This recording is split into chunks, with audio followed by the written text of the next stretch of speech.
Welcome back to Pastor Emilie's Story Hour. We're reading Little Women by Louisa May Alcott. Chapter 7, Amy's Valley of Humiliation. "That boy is a perfect cyclops, isn't he?" said Amy one day as Laurie clattered by on horseback with a flourish of his whip as he passed. "How dare you say so when he's got both his eyes? And very handsome ones they are too," cried Jo, who resented any slighting remarks about her friend.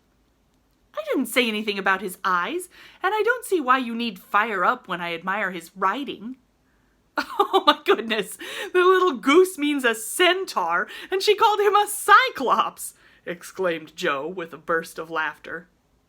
"You needn't be so rude. It's only a lapse of linguae, as Mr. Davis says," retorted Amy, finishing Jo with her Latin. "I just wish I had a little of the money Laurie spends on that horse," she added, as if to herself, yet hoping her sisters would hear. "Why?" asked Meg kindly, for Jo had gone off in another laugh at Amy's second blunder. "I need it so much. I'm dreadfully in debt, and it won't be my turn to have the rag money for a month." "In debt? Amy, what do you mean?" And Meg looked sober.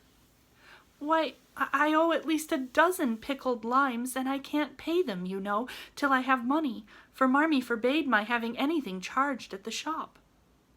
"Tell me all about it. Are limes the fashion now? It used to be pricking bits of rubber to make balls." And Meg tried to keep her countenance. Amy looked so grave and important. "Why, you see, the girls are always buying them, and unless you want to be thought mean, you must do it too. It's nothing but limes now, for everyone is sucking them in their desks in school time and trading them off for pencils and bead rings and paper dolls or something else at recess. If one girl likes another, she gives her a lime. If she's mad with her, she eats one before her face and doesn't offer even a suck. They treat by turns, and I've had ever so many, but haven't returned them, and I ought, for they are debts of honor, you know." "How much will pay them off and restore your credit?" asked Meg, taking out her purse. "A quarter would more than do it, and leave a few cents over for a treat for you. Don't you like limes?" "Not much. You may have my share. Here's the money. Make it last as long as you can, for it isn't very plenty, you know." "Oh, thank you. It must be so nice to have pocket money. I'll have a grand feast, for I haven't tasted a lime this week. I felt delicate about taking any, as I can't return them, and I'm actually suffering for one." Next day, Amy was rather late at school, but could not resist the temptation of displaying, with pardonable pride, a moist brown paper parcel before she consigned it to the inmost recesses of her desk. During the next few minutes, the rumor that Amy March had got 24 delicious limes, she ate one on the way, and was going to treat circulated through her set, and the attentions of her friends became quite overwhelming. Katie Brown invited her to her next party on the spot. Mary Kingsley insisted on lending her her watch till recess, and Jenny Snow, a satirical young lady who had basely twitted Amy upon her limeless state, promptly buried the hatchet and offered to furnish answers to certain appalling sums. But Amy had not forgotten Miss Snow's cutting remarks about some persons whose noses were not too flat to smell other people's limes, and stuck-up people who were not too proud to ask for them, and she instantly crushed that Snow girl's hopes by the withering telegram, "You needn't be so polite all of a sudden, for you won't get any." A distinguished personage happened to visit the school that morning, and Amy's beautifully drawn maps received praise, which honor to her foe rankled in the soul of Miss Snow, and caused Miss March to assume the airs of a studious young peacock.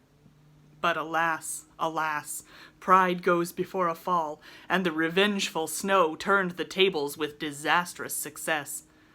No sooner had the guest paid the usual stale compliments and bowed himself out than Jenny, under pretense of asking an important question, informed Mr. Davis, the teacher, that Amy March had pickled limes in her desk. Now, Mr. Davis had declared limes a contraband article, and solemnly vowed to publicly ferule the first person who was found breaking the law.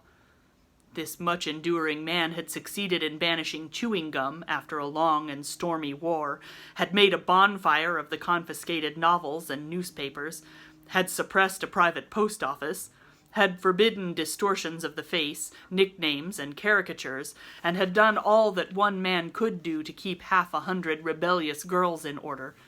Boys are trying enough to human patience, goodness knows, but girls are infinitely more so, especially to nervous gentlemen with tyrannical tempers and no more talent for teaching than Dr. Blimmer. Mr. Davis knew any quantity of Greek, Latin, algebra, and ologies of all sorts, so he was called a fine teacher, and manners, morals, feelings, and examples were not considered of any particular importance. It was a most unfortunate moment for denouncing Amy, and Jenny knew it. Mr. Davis had evidently taken his coffee too strong that morning.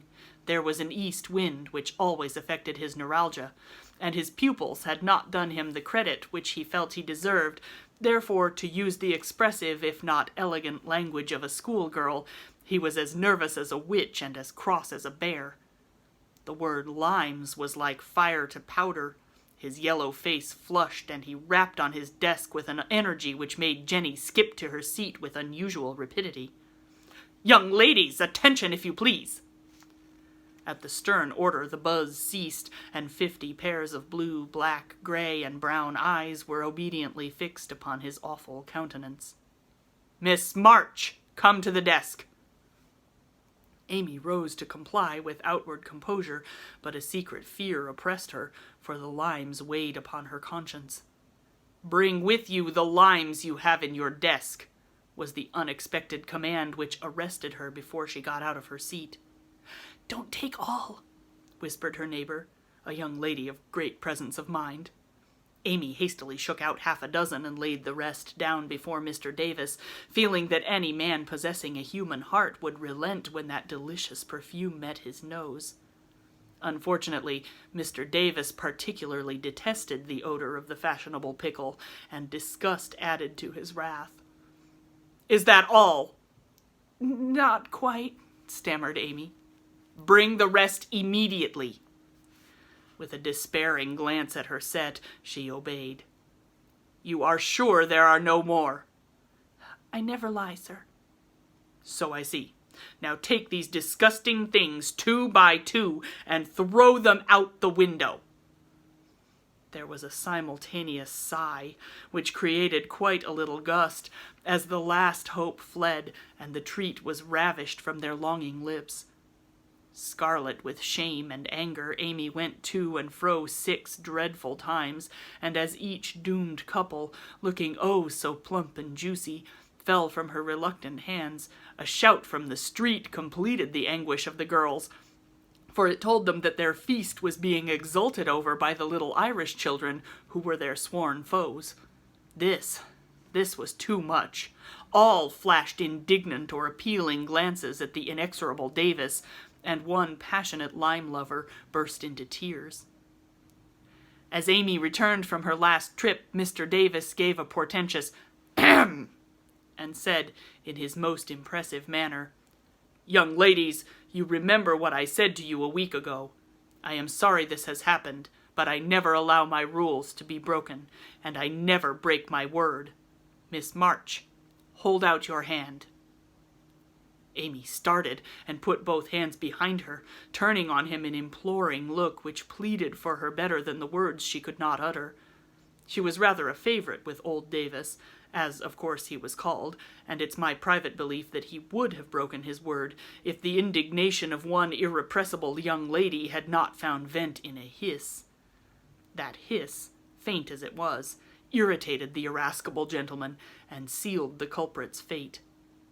"Your hand, Miss March," was the only answer her mute appeal received, and, too proud to cry or beseech, Amy set her teeth, threw back her head defiantly, and bore without flinching several tingling blows on her little palm.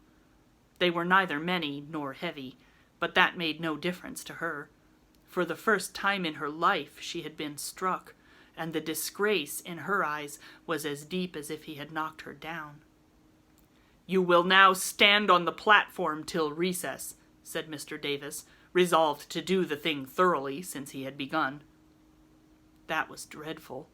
It would have been bad enough to go to her seat and see the pitying faces of her friends or the satisfied ones of her few enemies, but to face the whole school with that shame fresh upon her seemed impossible, and for a second she felt as if she could only drop down where she stood and break her heart with crying. A bitter sense of wrong and the thought of Jenny Snow helped her to bear it, and taking the ignominious place, she fixed her eyes on the stove funnel above what now seemed a sea of faces, and stood there, so motionless and white that the girls found it very hard to study with that pathetic figure before them. During the 15 minutes that followed, the proud and sensitive little girl suffered a shame and pain which she never forgot.